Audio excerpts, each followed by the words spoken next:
Welcome to this lecture in the heat transfer course. This is the lecture number 4, which is about the conduction heat transfer.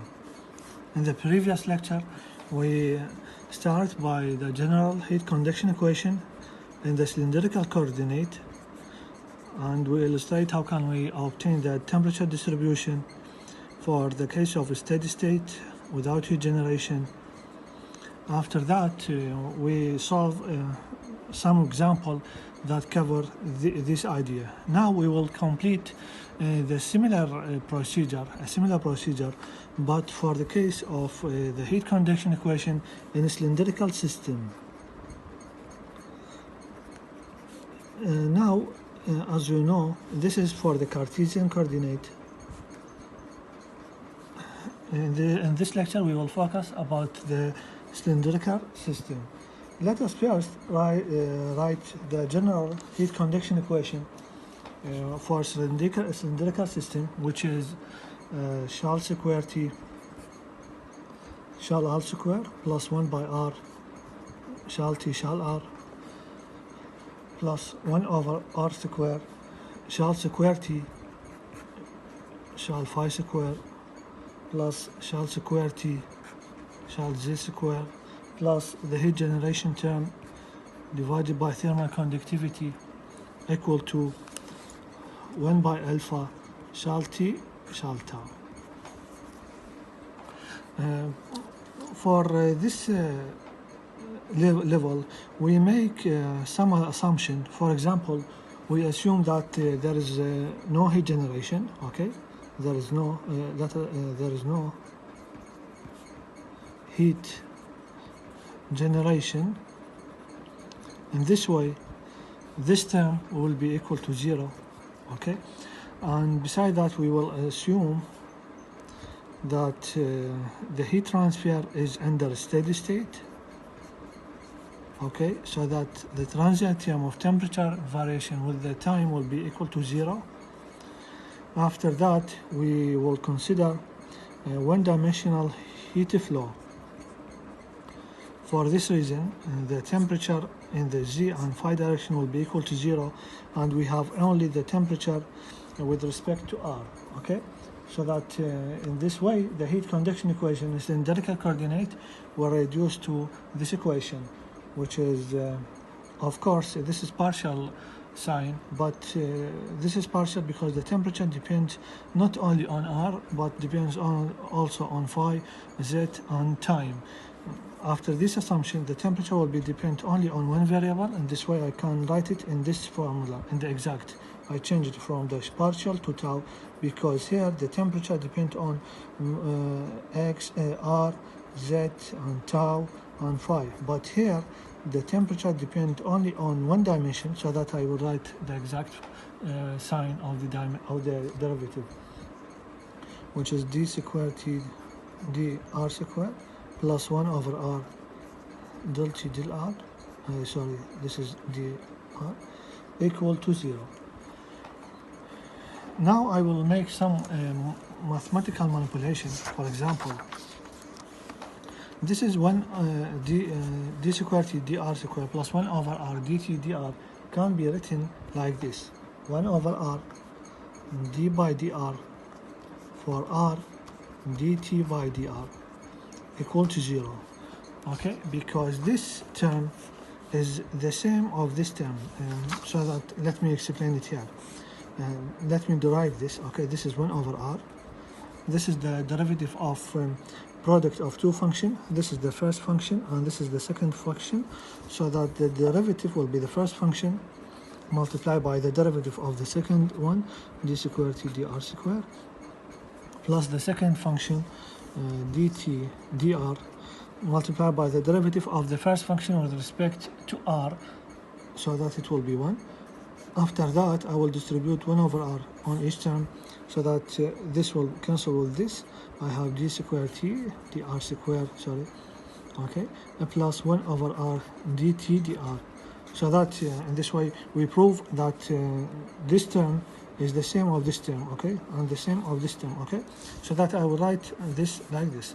After that, since 1 over r cannot equal to 0. In this way, this term d by dr r dt by dr equal to 0. This will be equal to 0. Now I think the general solution for this second ordinary differential equation, which is homogeneous differential equation, is very easy to obtain the general solution, so that this general solution will be r dt by dr equal to c. This is the concept of the integration, because I integrate this equation to obtain this. After that, this will be first ordinary differential equation, which can be solved using separation of variable. So that all I have to do is this: I transfer this r to another side, so that I have dt by dr equals c over r. Now I will transfer dr to the second side, so that here I have dt equal to c dr by r.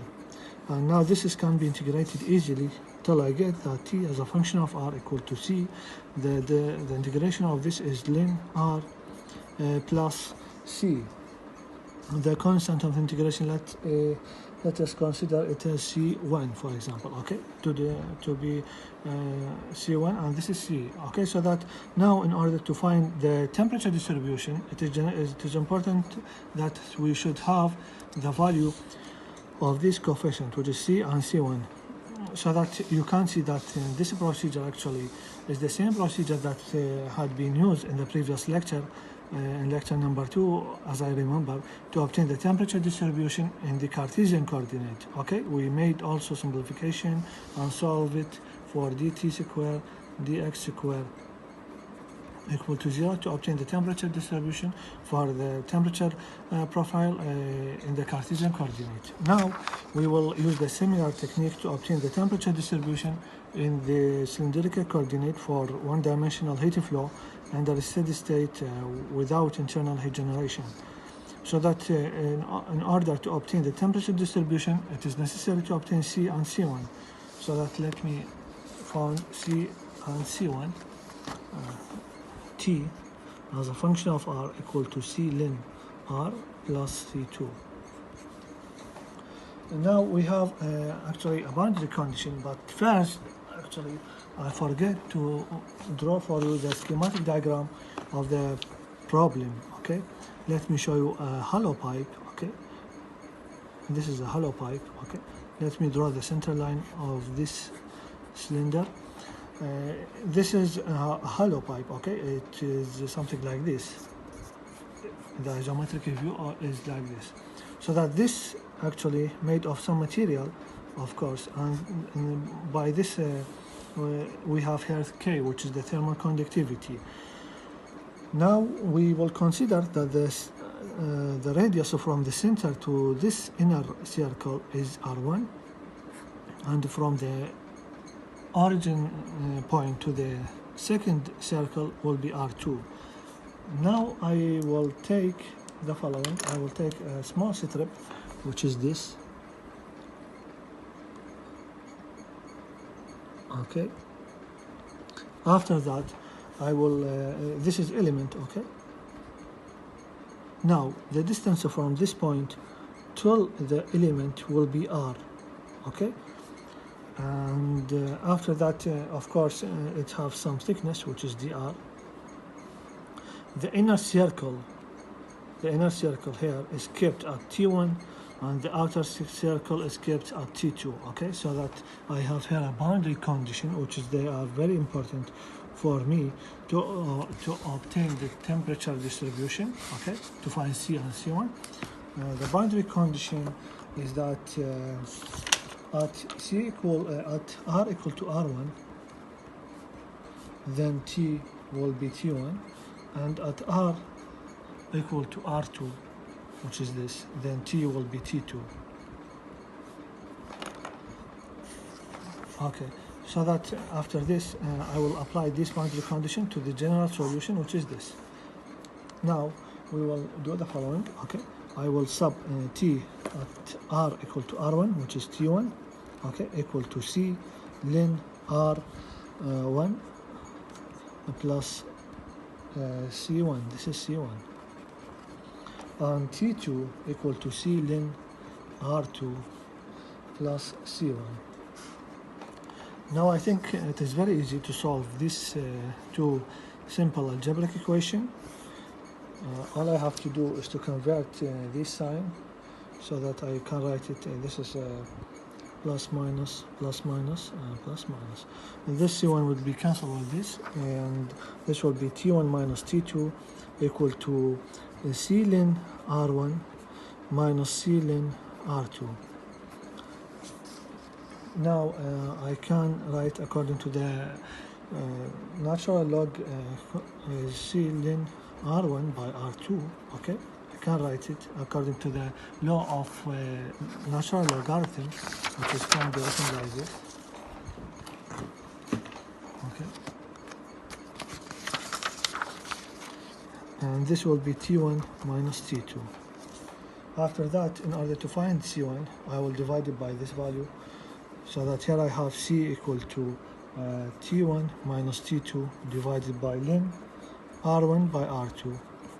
I can write it in another formula, which is minus T1 minus T2 divided by ln R2 by R1, okay? Because we know that ln R1 by R2 equal to minus ln R2 by R1, okay? This is the law of natural logarithm, which is very simple, that we illustrate, that we study and learn them from the secondary school. After that, we found an expression for the C, which is the one of the constant. I will substitute C in equation number 1 or equation number 2. There is no problem. For example, I can't sub it here in order to find the value of C1, okay? So that in this way, when I sub it here, I will have the following. For example, I will sub in equation number 1, okay? T1 equal to C, which is minus T1 minus T2 divided by ln R2 by R1, and this is ln R1 plus C1. Now I can transfer this term to another to obtain that C1 equal to T1 plus T1 minus T2. I transfer the whole of this term to another side, ln R2 by R1, ln R1, so that we found C1 and C.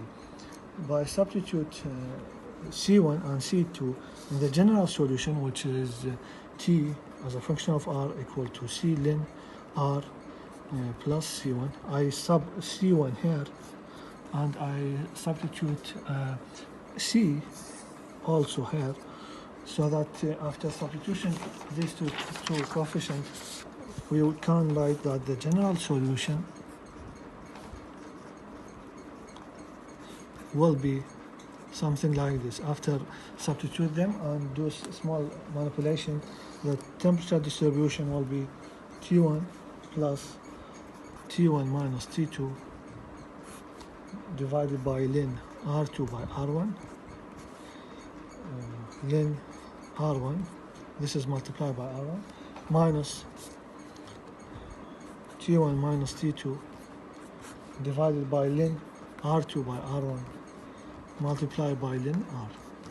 This is the general solution of the heat conduction equation in cylindrical coordinate for the one-dimensional without heat generation system, for the cylindrical system. Now from this equation, it is worthy to notice that the temperature distribution is logarithmic, okay? We illustrate in the Cartesian coordinate that this is T1 and this is C2. The temperature distribution is linear, okay? But for the cylindrical coordinate, the temperature profile is logarithmic, not linear. And this is a major point, a major difference between the temperature distribution in Cartesian and cylindrical system. Now, as we know that the heat transfer is very important for our calculation, so that after we found the temperature distribution, it is very important to find an expression for the heat transfer in cylindrical coordinate, so that we know that the governing equation for the heat conduction equation in in any system is governing by the Fourier law of conduction, which is minus k a dt by dr. Now all I have to do now is to substitute the temperature distribution here and derive it with respect to r, so that here I have q equal to minus k a d by dr 4. Now all this will be written here. Let me write it. T1 plus T1 minus T2 divided by ln R2 by R1 ln R1 minus T1 minus T2 ln R2 by R1 ln R. Now it is very easy, as I think, to solve this derivative. We know that the derivative of the constant is 0, so that this T1 is isotherm actually, so that this derivative will be equal to 0. And now also, all of these value, the second term in this expression of temperature is constant, okay? T1 is constant, T2, R2, actually they are nothing but a number, and we know that the derivative of the constant will be 0 also. So that I have only this, because in spite that T1, T2, R2, R1 is constant, but this is R, so that this will be not constant, so that I can write minus Ka. I can locate them out of the integration, and this will be like this, minus T1 minus T2 divided by ln R2 by R1, and here I will write d by dr for ln R. Now let us do another simplification. This minus will be multiplied by this minus sign, so that here I have positive T1 minus T2 divided by ln R2 by R1. Now let us find the derivative of the logarithm function. Let me just remind you that d by dx, let us make a general formula, okay, or d by dx of r for ln f of r, okay. The derivative of logarithmic for any function is nothing but the derivative of this function divided by the function itself, so that my function here is r, okay. In this way I can write that q equal to k a T1 minus T2 divided by ln R2 by R1. Now, derivative of ln, according to this, is derivative of this function, derivative of r with respect to r is 1, divided by the function itself. My function is r, so that I will write here r. By this, we can write that this will be k, and the area here is 2 pi RL, okay? This is the L, okay? This is the area of the cylindrical system multiplied by T1 minus T2 divided by ln R2 by R1. And of course we should not forget to write this R. Let me write it here, ln R2 ln R2 by R1, so that we can write it in a more familiar formula, which is T1 minus T2. I will drop this symbol to be denominator here, so that I can write, of course this R can be cancelled with this R. In this way we can write ln R2 by R1 divided by 2 pi KL. And as we discussed in the previous lecture, that this is delta T and this is the RTH, the thermal resistance. So that we can write that the thermal resistance for the cylindrical system is actually equal to ln R2 by R1 divided by 2 pi KL, okay?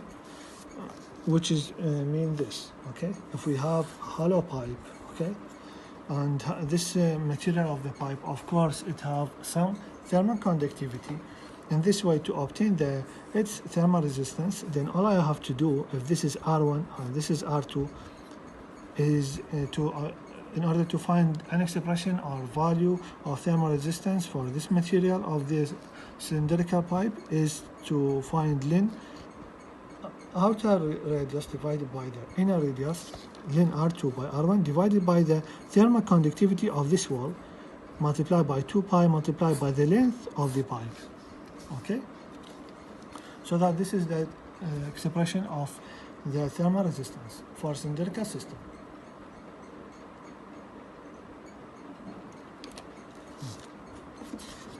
It is worthy to mention that the thermal conductivity here is considered to be uniform. Okay, it is considered to be constant. Actually, if the thermal conductivity is not constant, if it is a function, if it is a function of temperature, then it will be very difficult to problem. Okay, because in the Cartesian coordinate and cylindrical system, and as well as the next spherical system, we consider that K is uniform.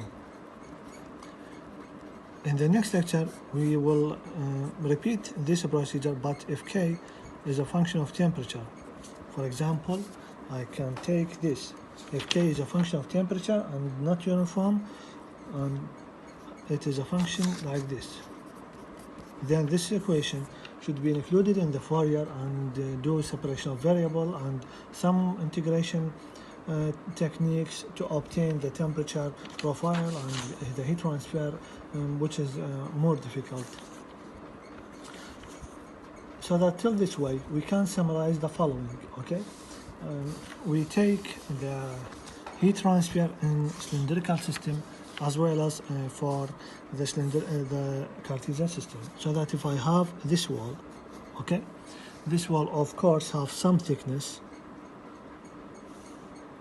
and for example it is L, and some thermal conductivity, so that by this formula we can write that Q from this wall, if this wall is kept at T1 and this is at T2, the Q is equal to delta T divided by R thermal. Then R thermal for the plane wall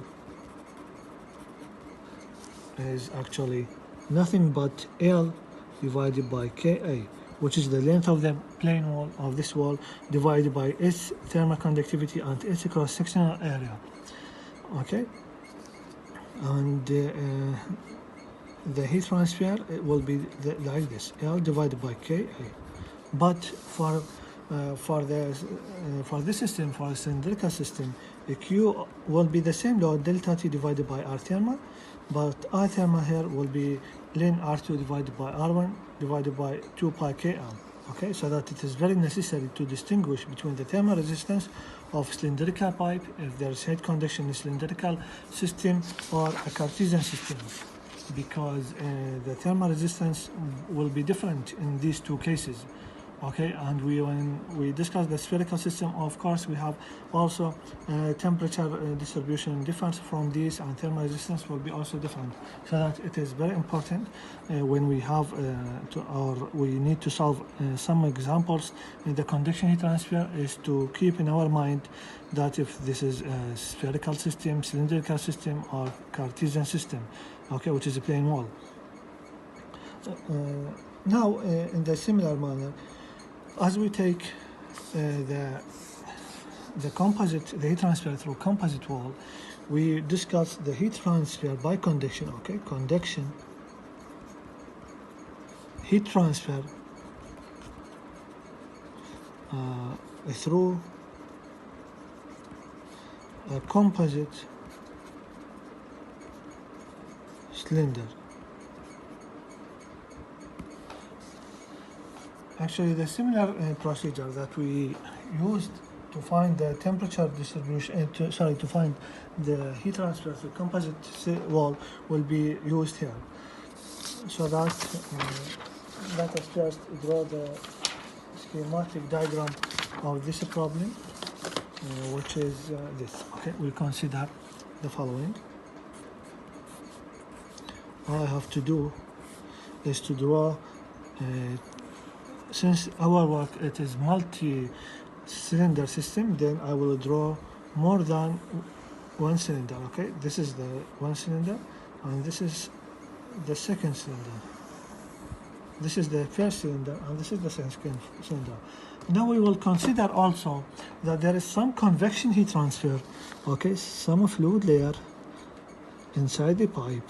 Okay, and there is also convection environment in the outer cylinder.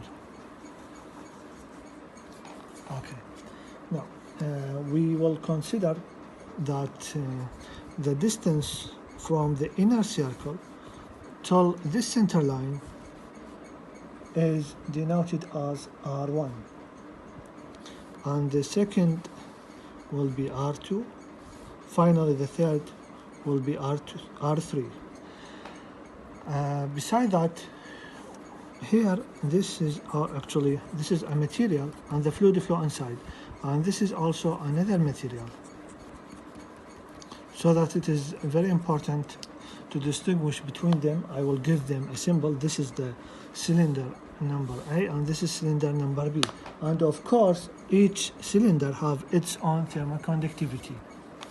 I hope that my schematic representation of the problem is clear for you, so that after that we will say that this is the temperature of this fluid is denoted as THF, and I think that in the previous lecture I illustrated that T sub HF is nothing but the hot fluid.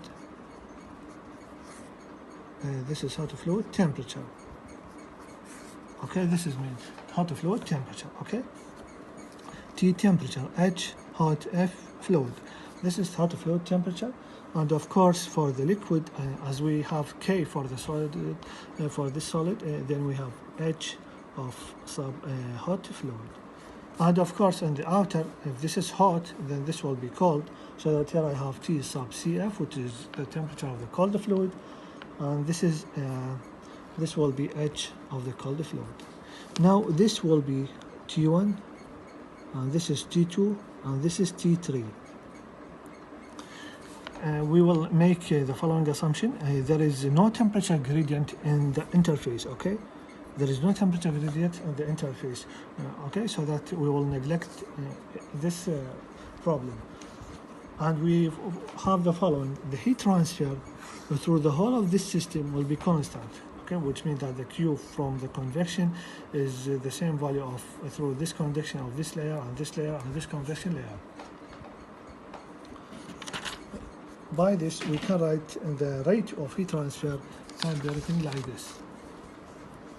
Q equal to, I will start from the inner layer, so that I can write H of the hot fluid multiplied by the area, which is 2 pi R1L. Okay, this is R1, the convection till R1, multiplied by the temperature of the hot fluid minus T1. This is the heat transfer through the convection. Is nothing but H A delta T. This is the H, and the area is this, the surface area, 2 pi RL. R1, why R1? Because the convection is for this circle, for the inner, multiplied by the temperature of the hot fluid minus temperature of the solid material. And this Q, of course, equal to the conduction here. Okay, this is conduction, but not in a plane wall, in a cylindrical system, so that I just found the heat transfer through the cylindrical system, which is T1 minus T2 divided by ln R2 by R1. Okay, because I work between T1 and T2, so that I write T1 minus T2 divided by ln R2. Okay, R2 by R1, because the heat transfer here, so that I will divide this value divided by this value to find this, divided by 2 pi K of A. Okay, because the conduction here in this material multiplied by L. Okay, after that, and this Q, of course, equal to this heat transfer through this wall, so that I can write this is equal to T2 minus T3 divided by ln R3 divided by R2 divided by 2 pi k of B L, and this is of course equal to the heat transfer here in the convection environment, which is nothing but H sub CF 2 pi R3. Why R3? Because the convection is attached to the outer cylinder with R, its R equal to the R3. R3 L multiplied by T3 minus T of the cold fluid. In this way, we find the heat transfer through the whole of the system. Don't forget that the heat transfer through this layer is constant, is the same value. So that all I have to do is to arrange them, okay? Arrange them so that I can write that for this temperature of the hot fluid minus T1 equal to Q divided by H of the hot fluid R1 2 pi L. Similarly, for this T1 minus T2 equal to heat transfer divided by K of A 2 pi L divided by ln R2 by R1, and let me show you here, and also T2 minus T3 equal to Q divided by K of B 2 pi L ln R3 by R2, and T3 minus T of the cold fluid equal to Q divided by hot transfer coefficient of the fluid layer of the cold fluid R3 2 pi L. Till this moment we have 4 equations. Equation number 1, 2, this is equation 3, and this is equation 4. All I have to do now is the following. I will add all of these equations. I will add all of these equations, and by adding them, we can see the following. I will add this to this, to this, to this, and the similar thing with the another terms, so that I can write by adding the above equations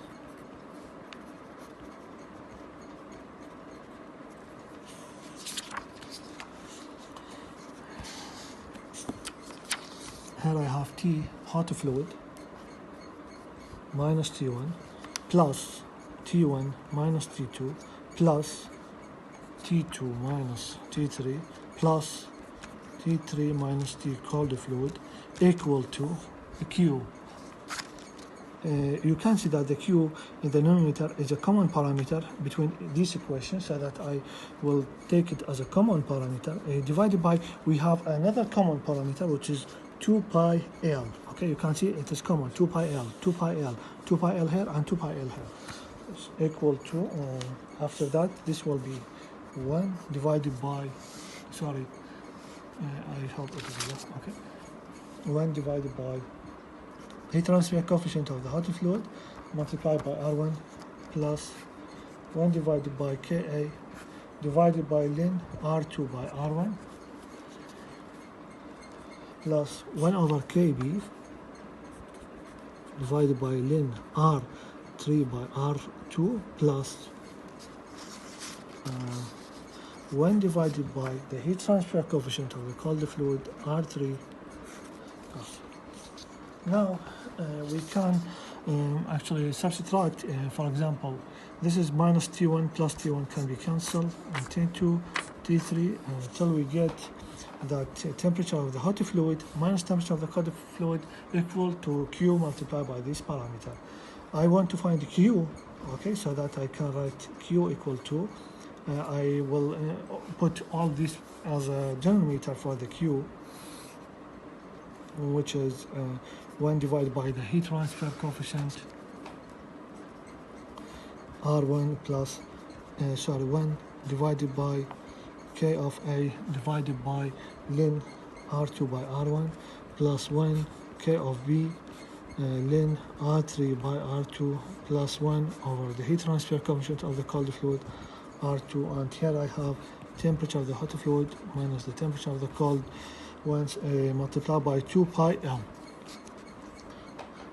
In this way we can generalize the formula, okay, for any number of the solid of the concentric cylinder. As we illustrate here, we have a 2 cylinder, which is this, okay, of solid, and have also this cylinder, which is made of convection, okay, this convection heat transfer. So that the generalized formula will be something like this, okay. Q equal to, this is very important, 2 pi L temperature of the hot fluid minus temperature of the cold fluid, and divided by 1 of the heat transfer coefficient of the fluid and multiplied by R1 plus. Now I will write from n equal 1 till n equal any number of concentric cylinder for 1 divided by k, so n ln Rn plus 1 divided by Rn plus 1 divided by the heat transfer coefficient of the cold fluid multiplied by Rn plus 1. Okay, this formula actually for any number of concentric cylinder, if we consider also the convection and convection on each layer, okay, on this layer and on this layer. But if we have only solid materials, okay, for example, we have only walls, okay, there is no fluid here or fluid here, there is no convection. If this has been taken in our consideration, then we can write, okay, if the heat transfer coefficient, for example, if the heat transfer coefficient is not considered, okay, then the above equation can be write by making the first term and third term equal to 0, so that I can write it as a Q equal to 2 pi L T1 minus T n plus 1, okay, divided by summation 1 over k sub n ln Rn plus 1 divided by R of n, from n equal 1 to n equal n, okay. So that this is very important to distinguish and keep it in our mind, that there is no convection environment attached to the fluid layer, then this term will be 0, okay. And the temperature will be different here, okay. You can see the difference, how the convection effect is high on the heat transfer to the cylindrical system. And this is actually illustrate the heat transfer coefficient through a cylindrical system for one dimension without internal heat generation, okay, under a steady state condition, as I mentioned before. And if we consider the heat generation is neglected, it is actually, the procedure is similar to the conduction heat transfer of composite wall, okay. The composite wall and composite cylinder, actually they are having the similar techniques in order to find the heat transfer to the composite wall or composite cylinder, but of course the major difference is between the dimension, because in the plain wall we don't have radius, while in the cylindrical pipe we have radius, so that we include the value of R, okay, which is the radius. I hope the output of this lecture is very clear for you, which is about the cylindrical heat system, okay. In the next lecture we illustrate the heat transfer by conduction through a hollow sphere, okay. So that till this moment we complete the heat transfer in the plane wall and cylinder, and in the next lecture we illustrate the heat transfer through composite sphere, as well as we illustrate how can we find the temperature distribution, the value of the heat transfer, and what is the expression of the thermal resistance of hollow sphere, and how can we develop a general heat conduction equation to obtain the heat transfer in a composite sphere. After we complete this, we will transfer to another subject, which is the influence of the internal heat generation. Thank you very much.